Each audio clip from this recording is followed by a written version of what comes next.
Hello, today I'll be talking about the cruise ship that is docked currently in San Francisco right now, the double clusters of cases in New York, and also about West Coast nurses saying that they are not getting enough help. So first, let's just talk about the cruise ship Grand Princess that was originally from Hawaii to Mexico and have been stopped in San Francisco. Is currently docked there at San Francisco. And so a man that died in California a few days before said that he had been on that vessel, and so instantly helicopters began flying testing kits, and the whole cruise ship is being quarantined. Currently, there are 21 people on the ship that are showing symptoms, but many are expecting to be more as more people are tested. So I think a main problem how this entire outbreak started on this cruise ship was that many people did not get health screenings as they were entering the ship, because some people, including the director of the ship, said people paid thousands of dollars to get on this ship. They are not going to answer truthfully on the health form, because if they were found with sick, then they will be get off the boat and they could just lose their money. And this is just extremely serious, as people who are being selfish have costed other people's lives.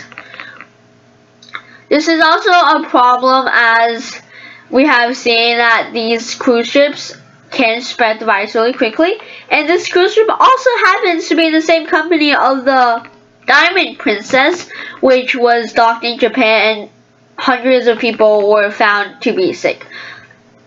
This is just a bad day for the company, and currently it is docked in San Francisco, and many passengers on the ship are extremely worried because they had no idea, as you're seeing, that people who lie are costing other people their lives.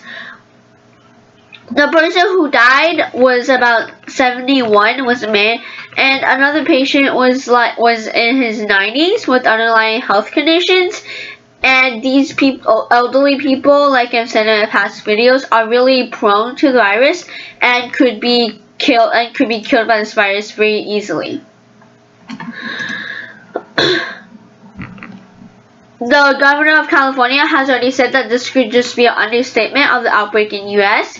And the public health director in San Francisco said that let me be very clear, this virus does not discriminate, and warned against bias toward the Asian community, as stigma and discrimination is not acceptable in this time when we need to come together as a community to protect public health. All of us need to do our part. This is true. So protect yourself. Don't ever lie if you feel flu-like, and because this could just cause other people's lives.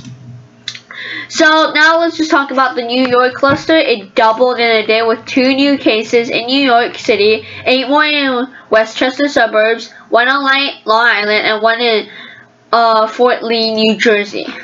So now currently in New York, 2,733 people are under quarantines, and 11 new cases had been identified, bringing the total to 22.